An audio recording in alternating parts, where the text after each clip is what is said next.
Lord, turuan mo akong huwag gumanti sa mga nanakit sa akin.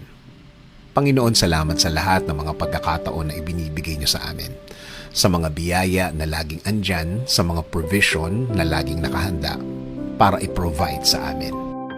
Panginoon, aaminin po namin sa inyo na kami po ay nasasaktan ng mga taong nasa paligid namin. Para po silang nananadya. Para pong laging nakabantay na sa bawat pagkakamali namin ay sila ay laging pumupuna. Lord, nasasaktan po kami. Nasasaktan at nawawala sa focus sa aming mga ginagawa. Marami ang nagiging epekto sa amin ng mga bagay na hindi namin akalain na magagawa ng mga taong ito sa amin. Panginoon, alam po namin na sinabi niyo po sa word niyo na dapat sa inyo ang pagganti. Sa inyo po namin ibibigay kasama ang mga pain o sakit na dulot po ng nangyaring yon. Panginoon, bigyan niyo po kami ng mas maraming pasensya, mas maraming pagpapatawad. Alam po namin na ang pinaka-release po namin sa sakit na ito ay ang pagpapatawad. Kaya Panginoon, turuan niyo kami na maging mabuting Kristiyano, maging mabuting tao. Turuan niyo kaming maging isang mabuting example sa aming mga kasamahan at pamilya.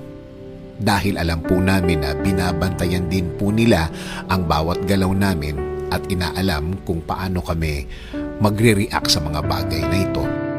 Kaya inaalay na po namin sa inyo, isinusuko po namin sa inyo ang lahat, Panginoon. Dahil alam po namin na wala ring idudulot na maganda ang pagganti at baka mapunta pa ito sa isang pangyayari na wala na kaming kontrol. Kaya Panginoon, alisin niyo po ang galit sa aming mga puso. Alisin niyo po sa aming isip ang pagganti.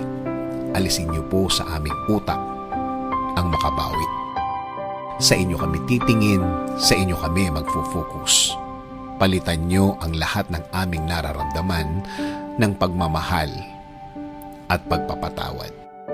Alam po namin na marami pa kaming mga araw ang darating na mga ganito na masusubukan ng aming pasensya sa mga taong walang alam kundi ang manakit ng kapwa at walang pakialam sa mga mararamdaman ng iba.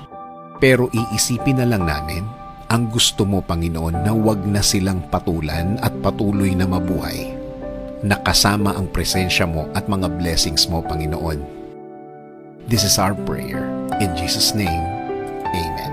Sabi nga sa Romans 12:19, Beloved, never avenge yourselves, but leave it to the wrath of God, for it is written, Vengeance is mine, I will repay, says the Lord.